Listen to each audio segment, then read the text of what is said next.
yewe umungu wanyu kizigenza wihaye nongeye nagarutse rwose ntabwo njye matengo nababwiye ngo mbanje kubakubita update kugira ngo mubashe kumenya neza ko ibintu rwose nubwo tubikora ntabwo ari ibintu twishakishamo.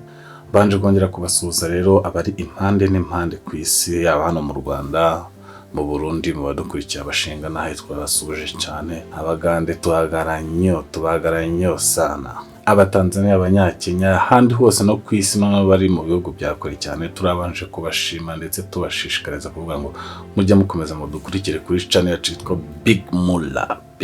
Mwibuka gukora subscribe, share, comment n'ibindi byinshi bitandukanye. Bakwibaza ngo ese ko ikino no mbyukanye ewana kukimbyukanye courage zatare zo kubasuza babwira ngo ewana ndabakunda ndabashimira ndabagira gute bari ku impande z'isi yose. Niyo mpamvu uyu munsi nje kubabwira inkuru nziza ushaka kwa muyifiteho ukuntu mwayumvishije cyangwa se bakagenda bibabwiraho yemwe bano muri hanze b'abanyarwanda n'inshuti z'igihugu cy'u Rwanda.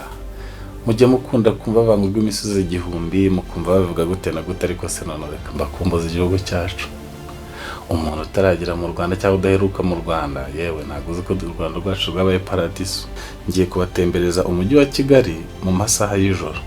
Muraza kumbwira niba ari wa mujyi wa Kigali muzi cyangwa mujye mwumva, ariko muraza gusanga twe twarahinze za Texas cyangwa za New York hano Kigali mu buryo mutari muzi.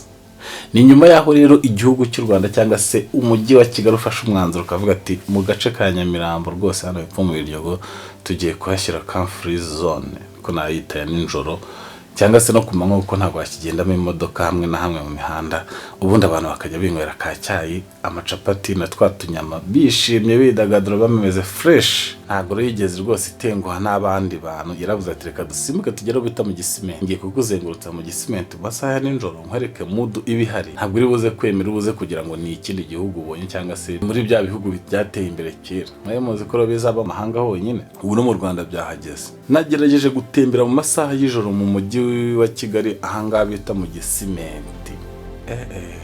Ukasi kagahanda gucya gacinyuma gatoya hafi hari bara na stade, hano hari umuhanda w'amabuye. Ndakeka hamwe mu duce tugize umujyi wa Kigali hari utubari twinshi. Nawe nuza gucishamo ijisho uragenda ureba ubwiza bwaho, ureba ukuntu abantu bari kwenjoyinga by'umwihariko urubyiruko.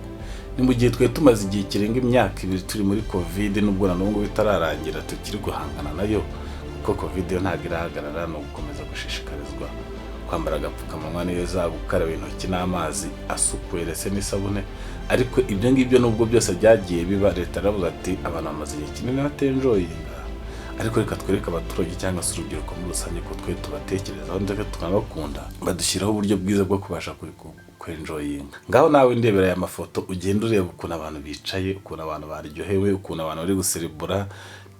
Nta kintu kimwe kibatangira rwose. Ubuzima ni bwiza, abantu bararyohewe. Amasaha ajya no kugera bamaze kwinjira bavuga bati rwose umusaza wacu tuzongera tumutore, kuko ntabwo aba ayoboye igihugu mu buryo busanzwe, ahubwo twadutekerereza ibintu dukwiriye byanyabyo. Yasimbukiye rwose mu Gisimenti aravuga ati ahangaha reka naho mashyire camp free zone, urubyiruko n'abandi bose bashaka kwidagadura, bashaka kuryoshya, aho kugira ngo mujye kurwanira mu tubari cyangwa se mujye mbega urebye nk'iki kintu cyangwa se ibi bintu leta y'u Rwanda iba yakoze ni mu buryo nanone bwo kwirinda covid, kuko urabizi covid iyo muri ahantu hafunganye ishobora korohera kwandura.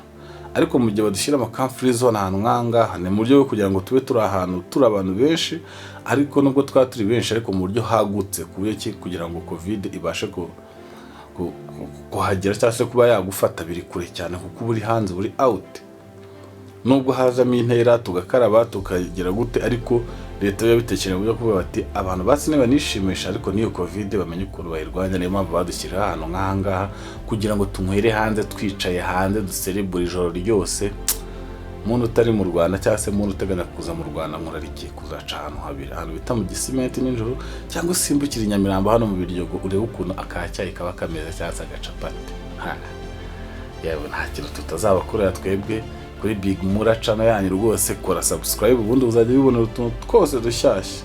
Ngiye kizigenza mba nahageze kandi nkaza kugukubita update kugira ngo gukumbuza igihugu cyawe, aho uri mu mahanga utazajya wumva abantu bahavuga cyangwa se ukagira ngo ntabwo ari ahantu wigeze uvukira, ahubwo ujye uterwa ishema no kubwira n'abanyamahanga babwira ati mwe muze mu Rwanda, uzaze mu Rwanda nkore ukuntu tubayeho. ndatekereza turi mu bihugu bimwe cyangwa se mu bihugu bya mbere ku isi bigenda bifatira imyanzuro abaturage babo muri we kwishima ndetse no kubanezeza, bikaba ikintu nk'iki ngiki gitandukanye kandi gishobora kubashimisha kikanabafasha mu buzima bwa buri munsi.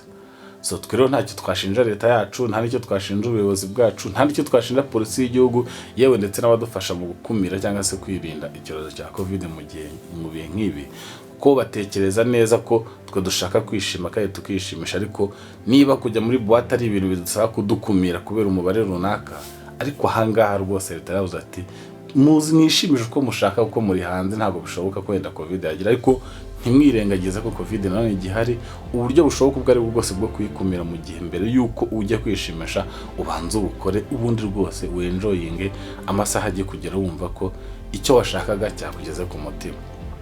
Ngayo nguko rero ni inkuru nayo mbakoreye, na update kihuse cyane muri kugenda mukomeza muri ayo mashusho agiye atandukanye, urebe ukuntu abantu bishimye, urebe ukuntu abantu basabanye, urebe ukuntu abantu bameranye neza, kugira ngo ubashe kumva neza ko umujyi wacu cyangwa se igihugu cyacu cyadutekereje kandi kizakomeza no kudutekereza kikanatwifuriza ibyiza.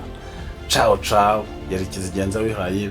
Remember to subscribe kuri Big Mulla channel yacu nshyashya, maze ubundi ukomeze ugenda ubona update umunsi ku munsi.